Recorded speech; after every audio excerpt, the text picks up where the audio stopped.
Before the break, we discussed some of the CONMEBOL games, World Cup qualifier games. We move on to discuss the Nations League games that happened today, obviously excluding the game we already covered earlier on in today's show, and that was England taking on Greece. But there was some other games that happened. Italy took on Belgium. Italy went up. This game being played in Rome, by the way, at the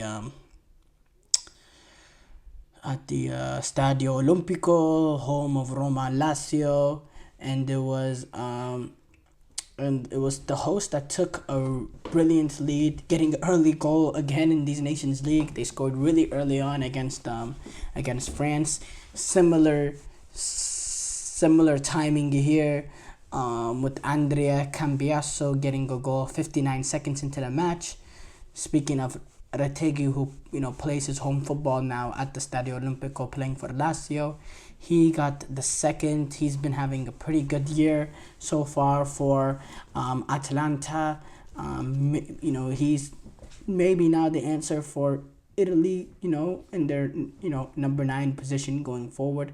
There was some expectations of him when Italy was able to recruit him as a dual national, because he's born and raised in Argentina,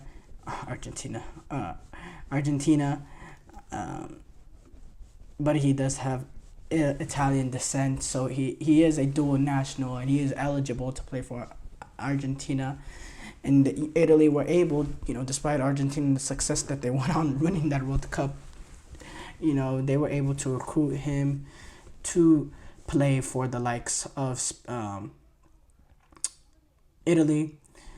And, maybe it could be that solution, but that's not where the game ended. Retegui got the second. Belgium were able to play themselves in the game, in the huge turning point game in the 40th minute. Lorenzo Pellegrini's red card. And I do have to say, before that red card though, Italy were playing some brilliant football and they were wiping Belgium away. And I was very, very impressed with Italy, because so far we've seen of them from, post this European Championship, so far the start of the Nations League, they've been really, really good, in my opinion. But when that red card came, as expected, playing up against an opposition like Belgium that does have some quality, it was gonna always be difficult playing down a 10-man. And immediately following that red card, Maxime de Cooper got the equalizing goal in the 42nd minute.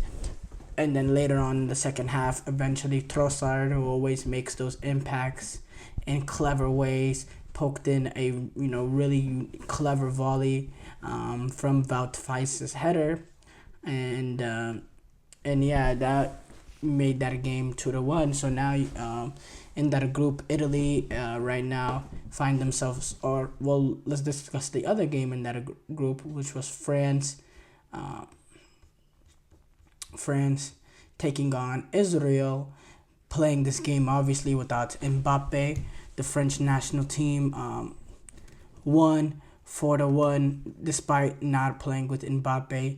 Now, Israel was the home team in this game, but we know the geopolitical issues going on in that place. So this game was played in Hungary, which always happens to be the neutral sites. You remember during COVID, Champions League, whenever teams couldn't go away to a specific country, like Spain, they couldn't play in England. Spanish teams couldn't play in England. When Atletico Madrid took on Chelsea, they had to play the game. Atletico had to play their home game in Budapest. But yeah, France, they got this 4-1 win. Dominated the game. Israel, the only shot they had was the goal with Omri Gandelman. That was their only shot. That was the only shot on target. Camavinga, he was able to get on the score sheet. Nkunku playing in Mbappe's absence as well. And then to close out the game, Gunduzi and Barcola to make it 4-1 for France. And if you look at the standings there, you have Italy top with 7 points after three. France sitting second with 6. Belgium sitting third with 4. And then Israel is dead last with 0 points from 3 games. And they're gonna really struggle to get a single point in this group, and that's a difficult group with Italy, France, and Belgium.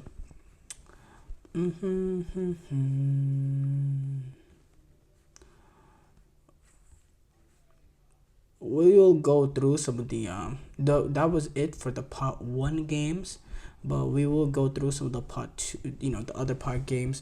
Moldova, they played Andorra, they won 2-0. North Macedonia, 3-0 win over Latvia. Gibraltar and San Marino, the matchup everybody was looking for. Gibraltar got a 1-0 win. How many games can Gibraltar, say they're going into as the favorites? Actually, no, I need to be fair though. Gibraltar is unbeaten in their last 4. They beat Andorra, they beat San Marino, they tied with Liechtenstein, they tied with Wales.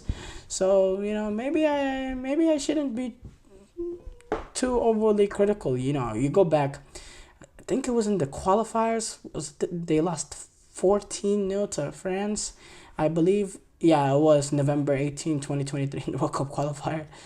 But yeah, Gibraltar, they get the win. They get the win today over San Marino.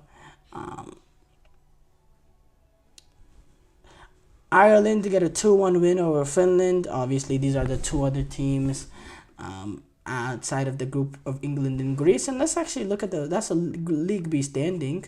That's a League B group, but let's look at the standings there. Greece find themselves top with 9 points. England was 6, and then Ireland was 3 points, and Finland was none. Finland, let's see if they can be more competitive in that group. Finland actually qualified for the European Championships a few years ago, the one in 2021. So, there's some life there. At least there was. Austria, 4-0 win over Kazakhstan. Good bounce back from them from a disappointing international window last time around where they drew Slovenia and then they lost to Norway. But 4-0 win for Austria after a really good European Championship for them. Believe they reached the quarterfinals, or no, they lost in the 16th to Turkey. Yeah, that was a wild one, that game. Norway defeats Slovenia 3-0. Holland keeps getting on the score sheet. Brace for